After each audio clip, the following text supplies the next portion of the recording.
Hello and welcome to ER Emotional Response. This is Ivory and Andy. Good Today, morning. good morning. How you doing today? I am still asleep. I'm pretty sure I'm still asleep, but I beat the sun up this morning, so I know I'm working harder than somebody somewhere. So I'll take it. Yeah, somebody somewhere. You probably waking up when these like entrepreneurs like yourself is waking up.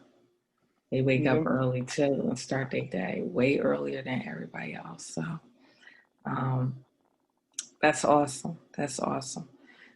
Today's topic is kind of like what we discussed. We would title it "Back to School," but it's really "Welcome to New School." And right, right. Because it's like, you know what I mean? It's nearly impossible to go back to anything, given that our current times are propelling us forward in a very drastic way and um in a very aggressive way. And I think, that's really important for people to be able to digest, to put it together, and to understand what that means for them, their daily life, their futures going forward, what that means for their children in terms of education, what that means it's for, scary. right? It's Well, scary. I think, and that's going to be the good thing, the good thing about this is that we'll perceive it differently. So, um, I'm pretty excited to get into it. Are you excited? I am. I am. That's my 7 in the morning excited voice. That right there. I think I was excited when I was buying school supplies. But then it's like when I started logging on and seeing the distress that he goes through sitting in front of the computer for that many hours, um, I got really concerned, mainly because the emotional response he gave and their expectation on how he's supposed to deliver at 7 years old in front of a computer for 6 hours. And wondering if their expectations is so high that it will affect his grades. Um, but I see across the screen because they use Zoom too, Hmm. and across the screen you can see the other kids of trying to adapt, Right. and it's Right. not it's not a day or two, and I hope that these teachers keep that in mind. This is affecting us collectively, and It is. I think, from one side of the bar, it's a trickle down effect, you know, because parents whose um whose sunlight, responsibilities include, in most cases, especially, in modern society, in most cases, parents are in a position to provide financially. So, to have to assume the responsibilities of providing financially as well as educating children can be cumbersome for some parents.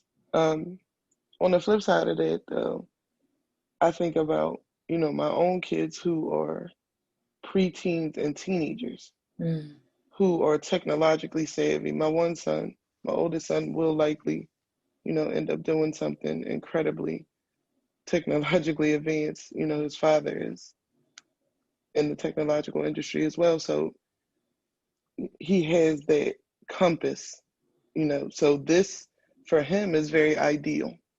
This okay, sort of learning environment is very ideal.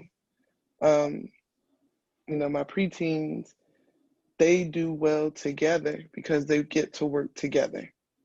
So they get, it creates that sort of cohesive environment. But I also like to think about the teachers. My cousin is a teacher and she has three small kids. And I can't imagine mm, what her day-to-day life is, having her Mm, 3 small kids at home, mm, and having to teach middle schoolers. mm. She teaches middle school science. So it's like I can't imagine trying to engage middle schoolers in, a topic that is so submersive as science and then having to tend to your children. And So make it's sure they logged in, right? right. So, teachers, I never discount the humanity that teachers experience because they make a choice to educate our kids. They make a choice um, to invest in their future. And I think that we should kind of take into consideration that they have futures that they are invested in as well outside of the classroom.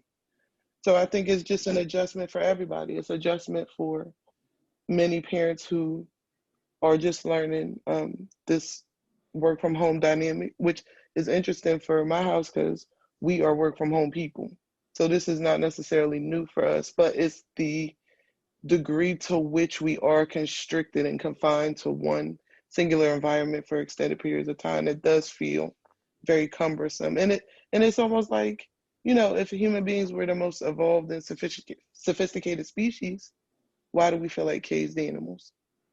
You know what I mean? So it's like, I don't know. Yeah, I don't that's know. I a good just question. That why do we feel like caged in caged animals? animals. And I feel like because we didn't have no choice in this. Right. When people decide to do homeschooling, they choose to do it. But here it is. There's no choice in this.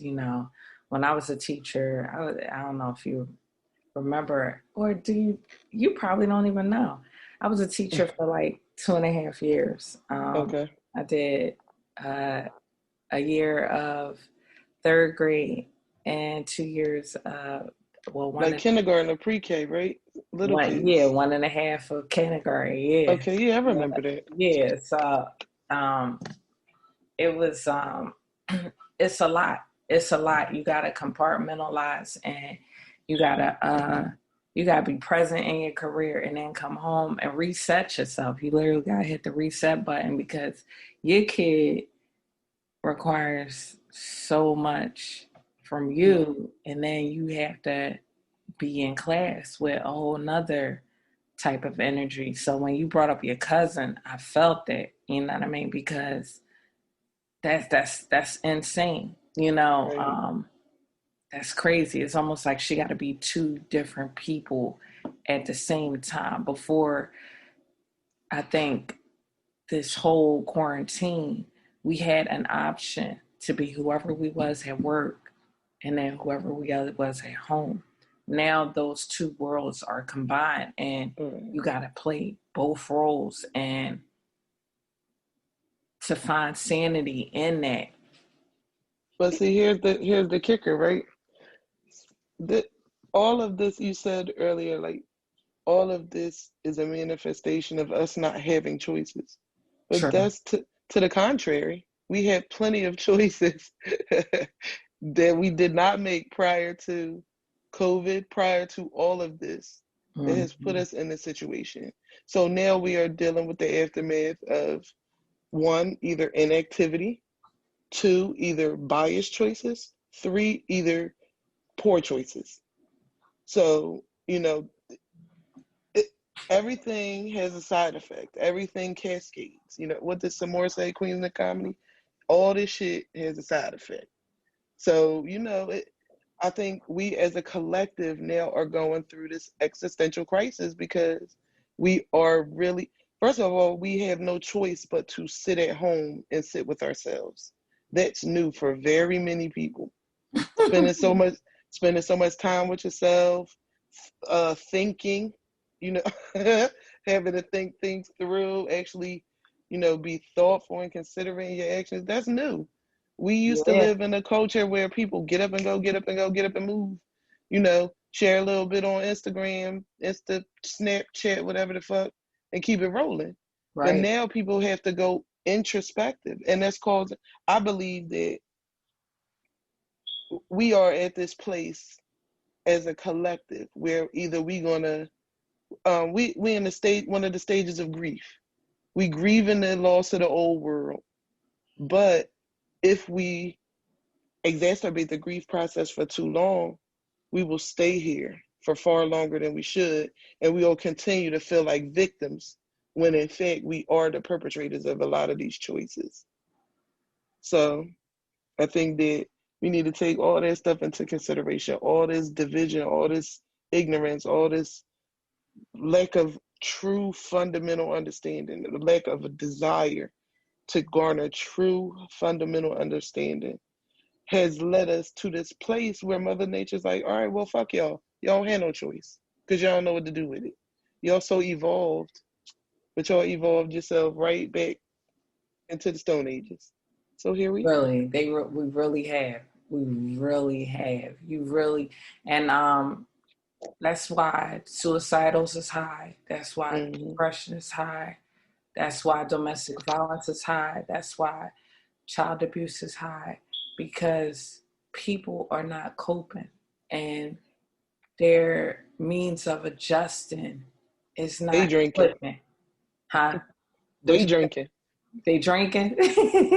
Yeah, day drinking. People drinking earlier in the day.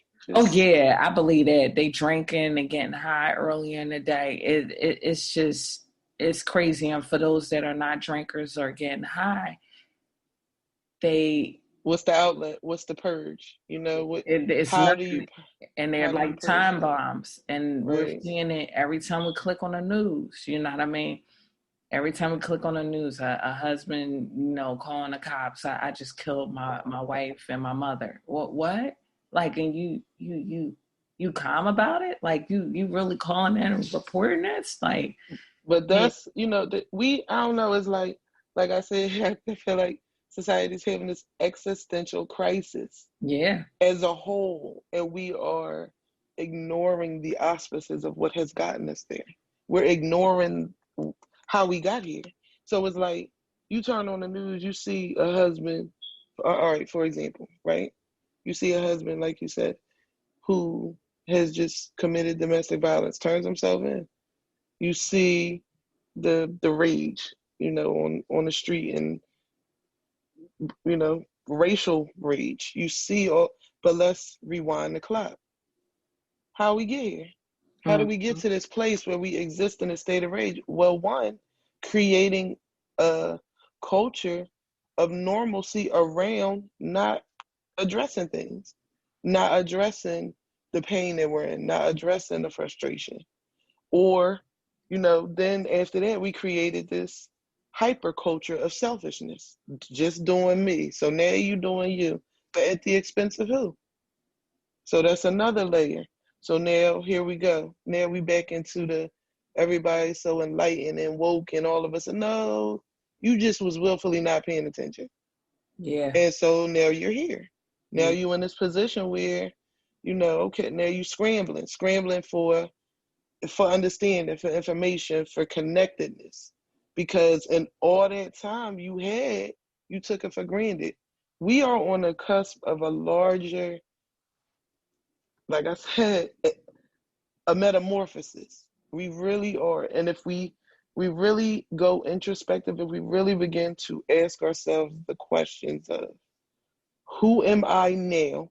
Because now we don't have quote unquote larger social connections to keep us together. We have Instagram, but that's if not you really a know, social connection. right, if you know what I know, Instagram is not conducive to anything rooted in the truth. So, is how do so how do we dumb down social connection to looking at people pictures and commenting with hearts? People even blur the lines of hearts. Like they say, oh, a heart means you love. No, a heart right, means you just like, and then that right. turns into a rippling effect in a personal. Like, I know you didn't heart her picture, or oh my gosh, So But the thing, it, but you know why? Because our emotional context, we, human beings, we the smartest dumbasses ever. Our emotional context, our emotional experience. We think that the experience of living, the experience of existing within the confines of the confines of a society means that